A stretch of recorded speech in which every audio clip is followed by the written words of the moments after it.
Parágrafo 3. A Igreja é una, santa, católica e apostólica. Esta é a única Igreja de Cristo, que no credo confessamos ser una, santa, católica e apostólica. Estes 4 atributos, inseparavelmente ligados entre si, indicam traços essenciais da Igreja e da sua missão. A Igreja não os confere a si mesma. É Cristo que, pelo Espírito Santo, concede à sua Igreja que seja una, santa, católica e apostólica.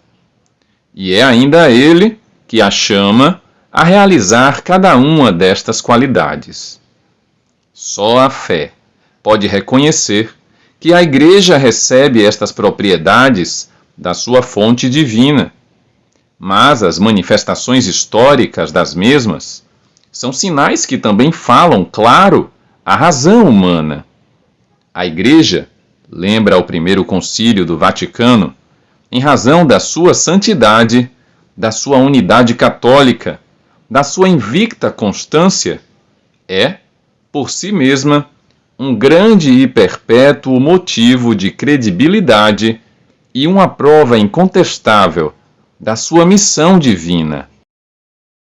Primeiro, a Igreja é una. O sagrado mistério da unidade da Igreja. A Igreja é una graças à sua fonte. O supremo modelo e princípio deste mistério é a unidade na trindade das pessoas de um só Deus, Pai e Filho, no Espírito Santo. A Igreja é una graças ao seu fundador. O próprio Filho encarnado reconciliou todos os homens com Deus pela sua cruz, restabelecendo a unidade de todos num só povo e num só corpo. A Igreja é una graças à sua alma. O Espírito Santo, que habita nos crentes e que enche e rege toda a Igreja, realiza esta admirável comunhão dos fiéis e une-os todos tão intimamente em Cristo, que é o princípio da unidade da Igreja. Pertence, pois, à própria essência da Igreja que ela seja una. Que admirável mistério! Há um só Pai do universo, um só Logos do universo e também um só Espírito Santo, idêntico em toda parte. E há também uma só Mãe Virgem, a qual me apraz chamar Igreja. Clemente de Alexandria. Desde a origem, no entanto, esta Igreja apresenta-se com uma grande diversidade, proveniente ao mesmo tempo da variedade dos dons de Deus e da multiplicidade das pessoas que os recebem. Na unidade do povo de Deus, juntam-se as diversidades dos povos e das culturas. Entre os membros da Igreja existe uma diversidade de dons, de cargos, de condições e de modos de vida. No seio da comunhão da Igreja existem legitimamente igrejas particulares, que gozam das suas tradições próprias. A grande riqueza desta diversidade não se opõe à unidade da Igreja. No entanto, o pecado e o peso das suas consequências ameaçam constantemente o dom da unidade. Também o apóstolo se viu na necessidade de exortar a que se guardasse a unidade do Espírito pelo vínculo da paz. Efésios 4:3. Quais são os vínculos da unidade? Acima de tudo, a caridade, que é o vínculo da perfeição. Colossenses 3:14.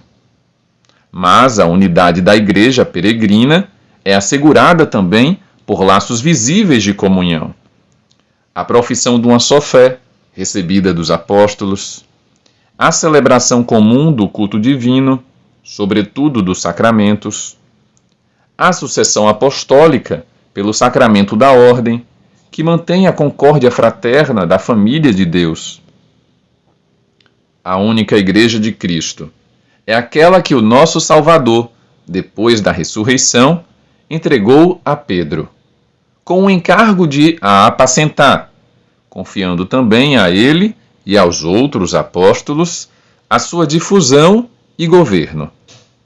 Esta igreja, constituída e organizada neste mundo como uma sociedade, subsistit na Igreja Católica, governada pelo sucessor de Pedro e pelos bispos em comunhão com ele. O decreto do Segundo Concílio do Vaticano sobre o ecumenismo explicita, com efeito, só pela Igreja Católica de Cristo, que é meio geral de salvação, é que se pode obter toda a plenitude dos meios de salvação. Na verdade, foi apenas ao colégio apostólico de que Pedro é o chefe que, segundo a nossa fé, o Senhor confiou todas as riquezas da nova aliança, a fim de construir na terra um só corpo de Cristo, ao qual é necessário que sejam plenamente incorporados todos os que, de certo modo, pertencem já ao povo de Deus.